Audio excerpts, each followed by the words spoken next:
दोस्तों, आज मैं आप लोगों के लिए एक ऐसी अंडररेटेड सस्पेंस मूवी लेकर आया हूँ जिसकी story line simple but unique है। एक आदमी जो एक छोटे से गांव में घूमने आया होता है, वो किस इरादे से वहाँ आया है, कौन है वो और ये गांव ही क्यों। भाई साहब, इस मूवी का जो क्लाइमैक्स है वो बहुत ही अनप्रिडिक्टेबल है, जो आप सबके होश उड़ाने के लिए तो काफ़ी है। तो चलिए बिना समय गवाए अब आपको लेकर चलते हैं सीधा मूवी की ओर। मूवी की शुरुआत में हम देखते हैं कि ये घर में आग लगी होती है।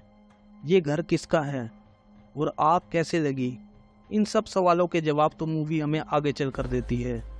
इसके बाद सीन शिफ्ट होता है और इस मूवी के मेन कैरेक्टर से हमें रूबरू कराया जाता है। ये है मल्लिका और साथ में है उसकी माँ गौरम्मा, जो एक मंदिर में बैठकर प्रवचन सुन रही होती है। पंडित जी प्रवचन में काम, क्रोध, लोभ, मोह को छोड़ने का बोलते हैं। तो इस पर मल्लिका अपनी माँ से कहती है कि अगर 5 मिनट, बस 5 मिनट ये मेरी आंखों में आंखें डालकर देखे तो काम तो पंडित जी पर भी हावी हो जाएगा। इस पर उसकी माँ बोलती है कि तू पक्का मेरी नाक कटवा कर रहेगी, चल घर। और मल्लिका को प्रवचन के बीच में से उठाकर घर ले जाती है। अब घर पर रात में जब ये दोनों सो रहे होते हैं तो घर के बाहर एक गाड़ी आकर रुकती है, जिसमें एक लड़की होती है जिसे प्रसव पीड़ा हो रही थी। मल्लिका की माँ गौरम्मा एक दाई है। अब जब गौरम्मा और मल्लिका उस लड़की की डिलीवरी कर रहे होते हैं तो घर के बाहर खड़ा उस लड़की का बाप बेचारा बहुत टेंशन में होता है और एक बेवड़े की बातें सुनकर इरिटेट हो रहा होता है। ये बेवड़ा मल्लिका का बाप है, जो हर रोज शराब के नशे में ही धुत रहता है। उधर अंदर गौरम्मा डिलीवरी करवा देती है। तब लड़की का बाप चैन की सांस भरता है। सीन शिफ्ट होता है और एक ब्लाइंड बांसुरी वाले को एक नहर के पास कुछ सामान पड़ा मिलता है। वो आवाज़ लगाता है, तभी पानी के अंदर से निकलकर एक और मुख्य किरदार से हमें मिलवाया जाता है, जो बांसुरी वाले को अपना नाम केशव बताता है और बताता है कि प्रकृति की सुंदरता को महसूस करने के लिए वो यूं ही गांव से गांव भ्रमण करता है। अब मल्लिका के घर पर एक साधु आता है। वो उनके घर में लक्ष्मी धन आने की बात बताता है, पर साथ में बोलता है कि सावधान रहना होगा, नहीं तो लक्ष्मी माँ नाराज हो जाएगी और चली जाएंगी। इस पर मल्लिका का बेवड़ा बाप उस साधु से कहता है, आ जाओ अंदर, पूरा घर छान मारो, अगर 10 रुपए भी मिले तो 5 तेरे 5 मेरे। आया बड़ा हमारे घर पैसों की बारिश होने वाली है बताने वाला। अब अपमानित होकर साधु वहां से बिना भिक्षा लिए चले जाता है। तभी केशव उनके घर के बाहर आकर पीने के लिए पानी मांगता है। पानी पीने के बाद केशव बताता है कि वो गांव-गांव जाकर भ्रमण करता है और कविताएं लिखता है। दूसरा गांव यहाँ से बहुत दूर है, तो क्या वो एक रात के लिए उनके पास रुक सकता है। पहले तो मल्लिका के माँ बाप थोड़ा कतराते हैं और कहते हैं, हम लोग बहुत गरीब हैं, तुम्हें हम खाने के लिए ज़्यादा कुछ दे नहीं पाएंगे। केशव कहता है, जो रूखा सूखा आप खाते हैं मैं वही खा लूँगा। इस पर वो मान जाते हैं और रात गुजारने के लिए उसे पनाह दे देते हैं।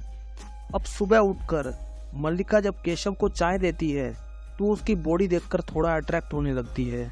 इस बीच एक आवाज़ उनके कानों में पड़ती है, मेरा पैसा कब लौटाओगे। ये बिरन्ना है, मल्लिका की फैमिली की ज़मीन इस आदमी के पास गिरवी है और ये उसका कर्जा चुका नहीं पा रहे हैं। ये आदमी इनकी फैमिली को खरी खोटी सुनाकर वहाँ से चला जाता है, पर ये सब बातें केशव सुन लेता है और उनके सामने एक सूटकेस खोलकर रख देता है, जिसमें ज्वेलरी और कुछ पैसे होते हैं, और कहता है कि आप लोग इसे वीरन्ना को देकर अपनी ज़मीन छुड़वा लो। आप लोग बहुत नेक हैं, मैं आपको इस तरह कष्ट में नहीं देख सकता। मल्लिका के माँ बाप इससे साफ इनकार कर देते हैं, पर मल्लिका को वो गहने देखकर थोड़ा लालच आ जाता है। अब केशव उनके मना करने पर सूटकेस को वापस कमरे में जाकर रख देता है। तभी मल्लिका वहां आ जाती है और एक बार वो उन गहनों को पहनकर राजकुमारी जैसा दिखना चाहती है, ऐसा केशव से कहती है। केशव बिना किसी हिचकिचाहट के बैग खोलता है। इस बीच मल्लिका केशव को सेड्यूस करने की कोशिश करती है। केशव उसे डांटने लगता है। मल्लिका कहती है, वो तो उसकी जांघों पर चोट लग गई थी, वो दिखाने की कोशिश कर रही थी, और वहां से चली जाती है। केशव को अब अपने डांटने पर पछतावा हो रहा था। वो मल्लिका के पास जाकर उसे सॉरी बोलता है। मल्लिका भी उसे माफ कर देती है। तभी मल्लिका की माँ केशव को खाने के लिए बुलाती है और पूछती है, क्या खाओगे बेटा? केशव कहता है कि चिकन बना लो माँ। माँ कहती है, हम लोग गरीब हैं, ये हमसे नहीं हो पाएगा। केशव ये सुनते ही पैसे निकालकर मल्लिका के बेवड़े बाप को दे देता है और वो चिकन लेने चला जाता है। अब रसोई घर में मल्लिका और उसकी माँ काम कर रहे होते हैं। मल्लिका को अब उस साधु की बातें याद आ रही थी जिसने कहा था कि तुम्हारे घर पैसों की बारिश होने वाली है। उसे लगता है ये ही मौका है और अपनी माँ से ऐसी भयानक बात कहती है जिसे सुनकर माँ के पैरों के तले से तो जमीन खिसक जाती है। मल्लिका कहती है, हम केशव को मार देते हैं तो उसकी ज्वेलरी और सारा पैसा हमारा हो जाएगा और हमारे सारे कष्ट दूर हो जाएंगे।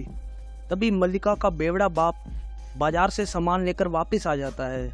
मल्लिका की माँ अपने पति से कहती है कि सुना आपने, ये कैसी अनाप शनाप बातें कर रही है, केशव को जान से मारना चाहती है ये। उसका बाप बिना किसी हिचकिचाहट के बोलता है, तो मार देंगे केशव को भी और हमारी गरीबी को भी। अब किचन में बैठकर मल्लिका के पिता उन दोनों के साथ मिलकर प्लानिंग करने लगते हैं। वो कहता है, बस तुम लोग खाना खिलाकर रात को उसे सुला देना और मैं चाकू से उसे मार दूंगा। इतना बोलते ही वहाँ केशव आ जाता है। भाई साहब, मल्लिका के बाप के तो पसीने छूट जाते हैं और बात बदलने की कोशिश करता है और केशव को कहता है, वो तुमने जो मुर्गा लाने के लिए मुझे पैसे दिए थे उसमें से कुछ पैसे बचे हुए हैं, क्या तुम्हें चाहिए बेटा? केशव कहता है, उनसे आप मजे करिए और पौवा चढ़ा कर आओ। वो पौवा चढ़ाने के लिए निकल पड़ता है। इधर मल्लिका और उसकी माँ केशव के लिए चिकन बनाने लगते हैं। केशव उनके पास आकर बोलता है, जब मैं आया था तब आप लोग किसी को मारने का बोल रहे थे। ये सुनते ही मल्लिका की माँ थोड़ा घबरा जाती है। फिर केशव कहता है, अच्छा मुर्गा मारने की बात कर रहे होंगे आप। इस पर उनमें कुछ सांस में सांस आती है। मल्लिका का बाप पौवे की जगह पूरी बोतल चढ़ा लेता है और वहीं टल्ली हो जाता है। जब बहुत देर इंतजार करने पर भी वो नहीं आता तो मल्लिका और उसकी माँ दोनों मिलकर उसे मारने का सोचते हैं। माँ एक जहरीला पौधा लेकर केशव के खाने में मिला देती है, पर तभी वहाँ 2 पुलिस वाले आ जाते हैं। वो कहते हैं, गांव के एक आदमी के घर चोरी हुई है, चोर यही भागकर इस इलाके में आया है। पर मल्लिका और उसकी माँ कहती है कि यहाँ हमने किसी भी चोर को नहीं देखा है। पुलिस वालों को बहुत अच्छी खुशबू आ रही थी। वो बोलते हैं, लगता है चिकन बनाया है गौरम्मा, हमें भी खिलाओ, और वहाँ खाने के लिए बैठ जाते हैं। केशव के लिए जो जहर वाला खाना परोसा था उसे एक पुलिस वाला खाने लगता है। इस पर गौरम्मा बोलती है, ये मेरा जूठा है, आपके लिए दूसरी प्लेट लगा देती हूँ, और बहाने से वो प्लेट उठा लेती है। पर उस प्लेट को ले जाते वक्त वो उसके हाथ से छूट जाती है। पुलिस वाले खाना खाकर जाने लगते हैं तो घर की चौखट पर वो एक कुत्ते को देखते हैं जो लाश की तरह पड़ा था। दरअसल वो जहरीला खाना इस कुत्ते ने खा लिया था। मल्लिका कहती है, साहब लाश नहीं, जमीन पर गिरा खाना इसने खा लिया था और ये एक नंबर का आलसी कुत्ता है, खाते ही सो जाता है। पुलिस वाले ये सुनकर वहां से चले जाते हैं। अब केशव का नंबर आता है और वो खाने के लिए बैठता है।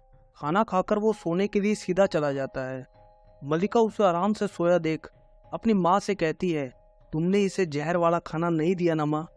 गौरम्मा कहती है, कुत्ते को मरा देख उसे दया आ गई, इसलिए वो जहर वाला खाना उसे नहीं दे पाई। पर मल्लिका अब भी अपने इरादों पर अटल थी।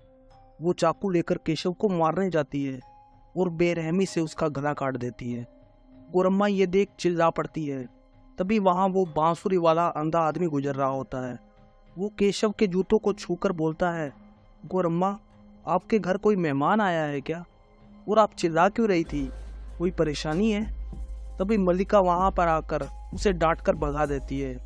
दूसरे सीन में उसका बाप अब भी दारू पी रहा था। वहाँ पर काम करने वाला एक आदमी उसे बताता है कि तुम्हारे घर पर जो आदमी रह रहा है वो तुम्हारा बेटा सुब्बू है और तुम यहाँ बैठे अभी भी दारू पी रहे हो, जो बचपन में छोटी सी बात पर घर से भाग गया था और उसने गांव वालों को मना किया था कि मैं उनका बेटा सुब्बू हूँ। ये बात मेरे सिवा उन्हें कोई भी नहीं बताएगा, मैं उन्हें सरप्राइज देना चाहता हूँ। ये सुनते ही वो घर की तरफ गिरता पड़ता पहुँचता है, पर अब बहुत देर हो चुकी थी।